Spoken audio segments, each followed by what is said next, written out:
Ladies and gentlemen, welcome to another edition of AIC TV. I'm Edward Carr, your host, in conjunction with Dukascopy TV. And today, I'm really excited. With me in the studio is Dev Randhawa. He is the founder, chairman, and CEO of Fission Uranium.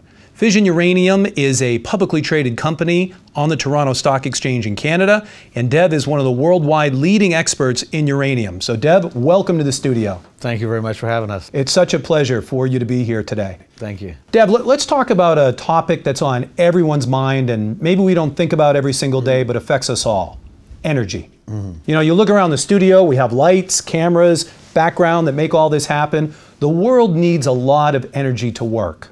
I agree, and I think the stats show that by 2030 we'll need 75% more energy. So you can imagine all that we've been doing for 2015 years, and now 15 more years, we almost need the double amount. But part of it is, look at us at nighttime. What do we worry about? We plug in phones, we plug in iPads, and et cetera. And the other part of it is China and India. That's the real story.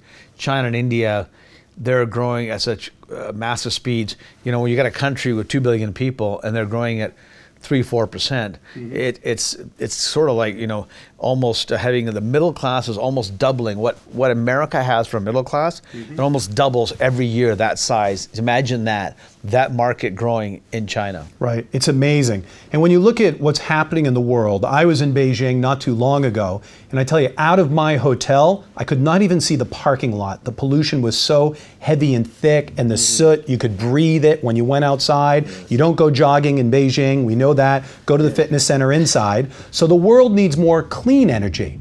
And uranium, as far as I understand, is really a clean energy resource. Very much. It's carbon, it has no carbon footprint, and et cetera. You know, back to China, the reality is, you know, we can focus in our society about environment and things like that, but there's still a whole bunch of people out there that says, I need food, I need something above me, and that takes energy. So they care more about being able to turn things on. You know, I've been in China too, where I went to 5 gas stations in a small area, and we couldn't get the gas because there's no power. They had rolling brownouts. And I've been in China where hotels have people standing by the doors turning the lights on and off. And then that's just those areas, but Beijing has much bigger issues.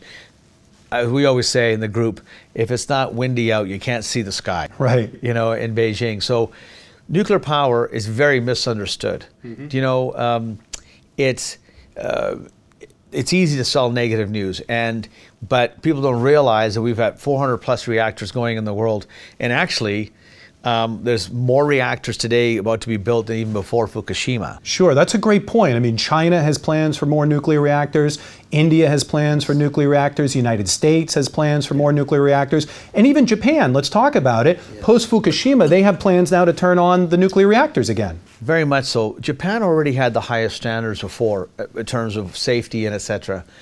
What they're having to do now is checking each one to make sure. And so the hope is this year they'll turn on 1 to 2 and maybe 3 to 4 within the next 12 months. And the reality is Japan's CO2 emissions are already almost highest in history. Wow. Because they don't have any hydro, they don't have any oil of their own, no wind, none of that. So they have to count on either LNG, what energy they bring in, or nuclear power. And if you're also an export-based economy, you can't have 3 times the energy cost that of your competitors. You will fall behind on your pricing. So it's cleaner, it's cheaper.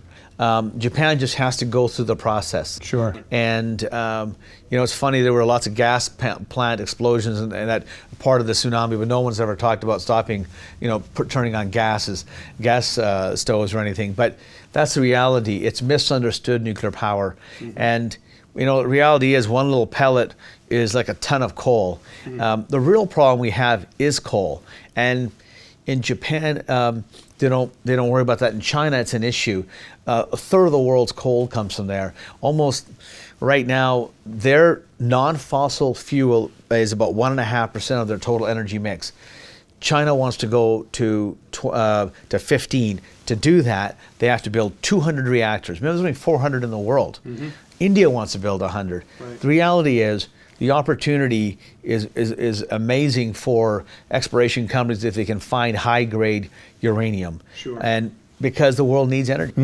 And you mentioned the high grade. I mean, you've built an incredible company. You've got a major discovery up in one of the most prolific uranium zones just outside the Athabasca Basin. Yes. And what about the size of your deposit right now? Well, you hear the first point that Canada is a great place to do business.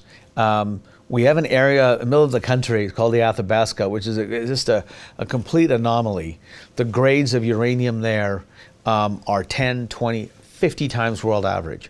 Yet you've got roads, mills, and et cetera. We already have about 19% we already supply world's 19. The challenge has been to find deposits that are shallow and open pittable. Well, they say a black swan comes along once in a while. PLS is exactly that.